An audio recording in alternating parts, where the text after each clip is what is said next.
Dearest Texas history scholars, how are you today?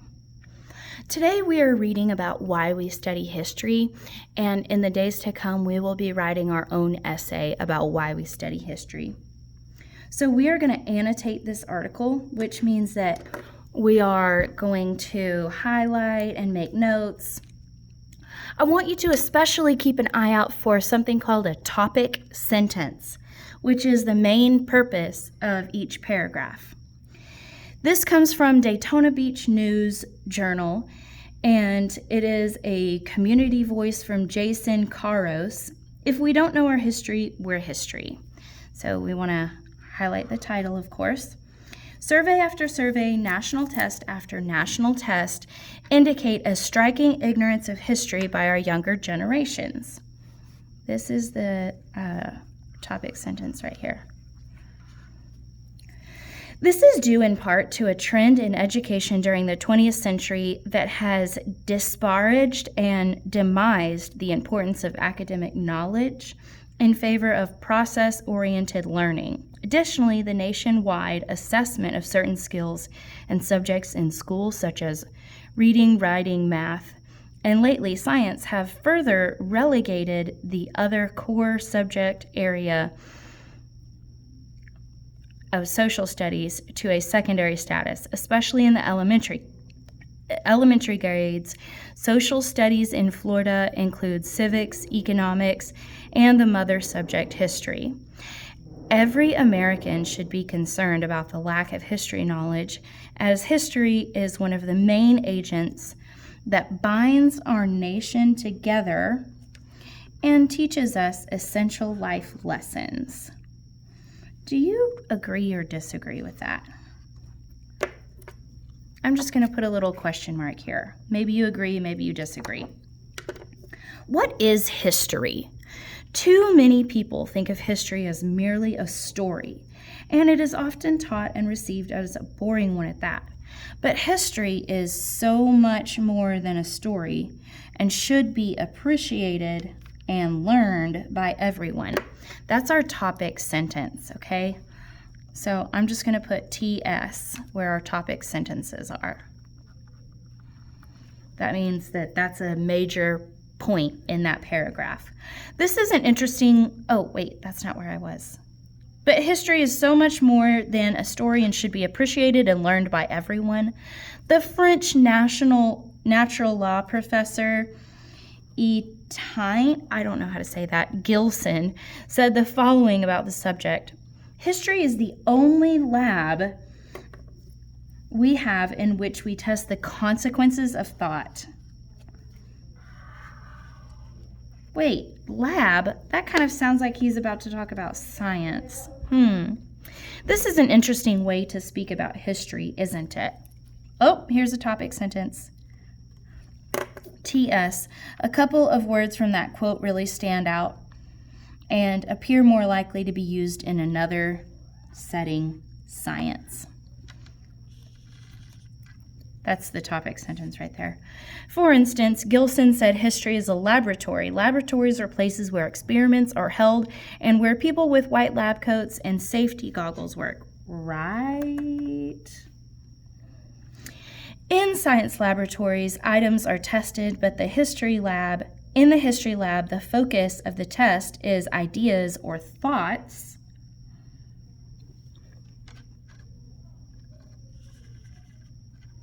And the consequences of those thoughts are the important discoveries. We should all be concerned with the consequences of thought because, as the saying goes, thoughts become words, words become action, action becomes habit, habit becomes character, and character becomes our destiny. Did you ever think that history and character were related, or history and destiny were related? I highlighted this because it's a great quote. This is a really good quote. And you might want to put that quote in your essay when you do it. Also, the history lab is the focus of test is ideas and thoughts. And the consequences. That's our topic sentence right there, okay? Every time I ask people, including teachers, about the meaning of the word history, this paragraph is going to be about the original meaning of the word history. That's the topic sentence. They typically say history means his story, or they will simply say story. But if you look at the Greek root, ooh, he's pulling up Greek roots. That's interesting. The meaning of the word history, you may be surprised to learn that it means inquiry. This is extra interesting to me. Inquiry, investigation, knowledge. Circle or highlight or underline. Did you know the Latin word for science also means investigation and knowledge? History and science are synonymous. Ooh, that's a big word. I wonder what that could mean. Maybe like samesies. They're Twinkies. At least in the original context of the word. Having this in mind, Gilson's quote makes more sense. History should not be boring or passive, but instead an active exercise involving, I like that, active investigation. Involving investigation and ultimately the acquisition of important knowledge that benefits individual lives and civilization. That means that as we learn more, we get smarter together and it benefits our lives. And here in a little bit, we're going to watch a clip from John Green, and he's saying the same thing here. So this is like the purpose of education in general, but especially history. I'm just going to boom, that's like super important to understanding this article. Generally speaking, I'm at the bottom here. Generally speaking, history is one of the greatest teachers we can have. But there are 3 specific points I would like to emphasize about it's important to us as people. All of this is a topic sentence. In Western society, history has always been the main topic of study and has provided a springboard to the study of other subjects such as literature. It has been a source for work on skills such as reading and writing. Ooh, that's really important. I'm just going to put like a little, yeah, that's important.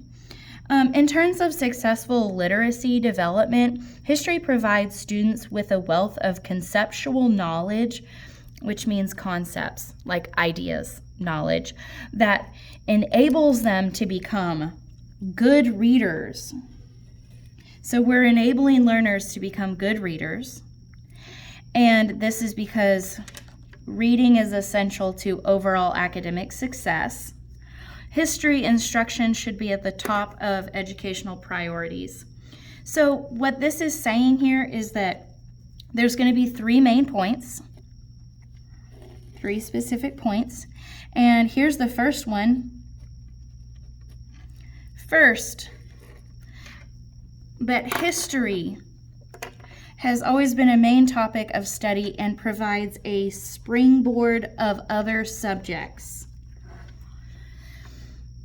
Interesting.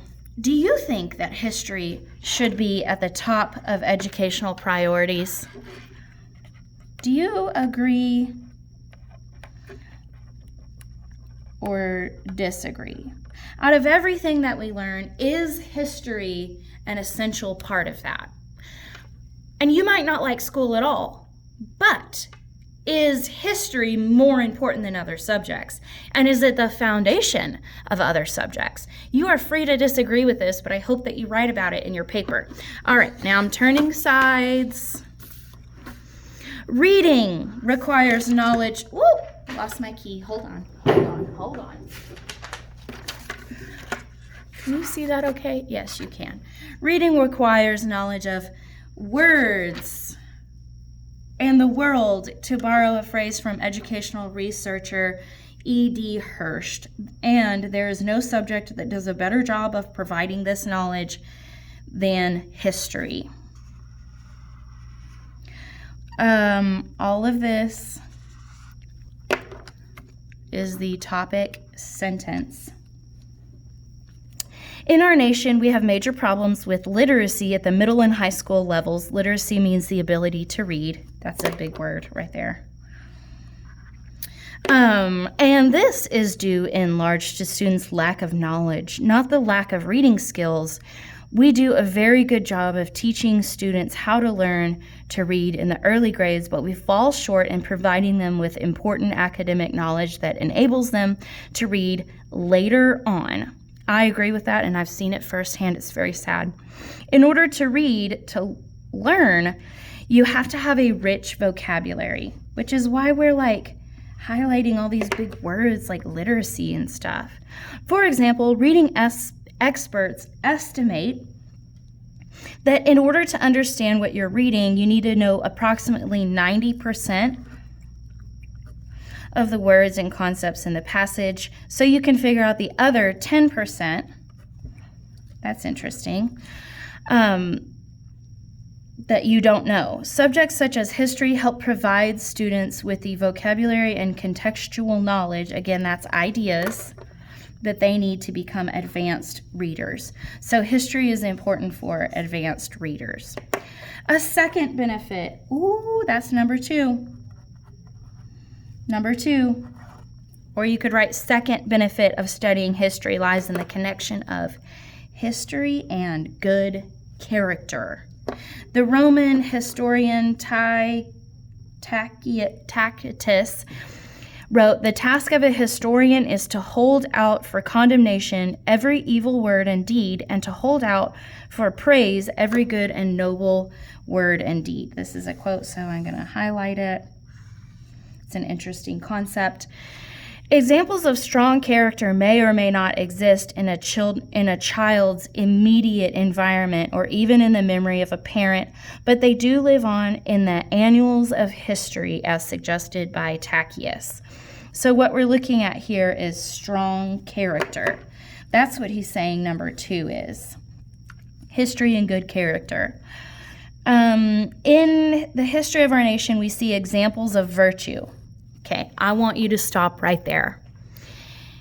Pause this video, talk about what history stories do you know of that are examples of virtue in the courage and sacrifice of people, and maybe especially in the founders of the nation during the Revolutionary era, and the moral fortitude of the reformers of the Second Great Awakening. I can tell you what that is if you let me pause the video. In the creative and perseverance of inventors, preach, writers and scientists who help make this nation great. And so on. Students can learn. I love this sentence right here. I consider this a golden nugget, so I'm going to highlight it. Students can learn from and become motivated by great ideas and great actions, and find heroic men and women, I like that, of the past, important role models. Golden nugget. Hey, you know what we forgot to do is highlight the topic sentence, but it's actually right here. That's where we talk about history and character, and it's also right here. That's the topic of the paragraph. Who is it talking about here? Who in history would be a good character example or a good role model that you can think of? One of the recent trends in education has been the rise of character programs or courses in values, whatever values means. What does that mean? What are values? Also, topic sentence, rise of character education programs and courses in values. There's our little topic sentence. Supporters of these programs point to increasing incidences of violence in schools and lack of general civility. That means like manners, being civil, being like a human being. Lack of civil participation in our youth. I submit we do not need classes in values, but instead need a good course in history or literature, another excellent source of historic knowledge and lessons in human nature. A final point, That's number 3. That's point number 3 about the importance of history history pertains to our heritage. That's number 3, and it's our topic sentence. The importance of history pertains to our heritage. History is a key transmitter of heritage. Our American heritage and the inheritance of Western civilization is not passed to us genetically. You're not born knowing history. Someone has to tell you. It must be learned and earned by each generation. Some of this passing on is done in the home, in churches, and in other institutions, but the main source is this. Oh, that's not what it says. The main source of our historic memory comes from a formal study of history, especially this class because we're talking about Texas, like specifically our heritage in this region. Pardon me while I get excited about this, especially this class. Hey, maybe this class is important. Okay, Alexander, the famous Russian philosopher and descendant during the communist era. That means he's dissenting, which means that he's disagreeing. During the communist era, that's another one of those rich vocabulary words. Okay, to disagree. During the communist era of the Soviet Union once warned, if you wish to destroy a people, you must first sever their roots. That means cut off their roots. In order to perceive the good and true elements of our culture, we must have historic memory. We must work in earnest to safeguard our historic roots. And in this sentence, in this paragraph, the last sentence is our topic sentence. Sometimes it's first, sometimes it's last. There you go.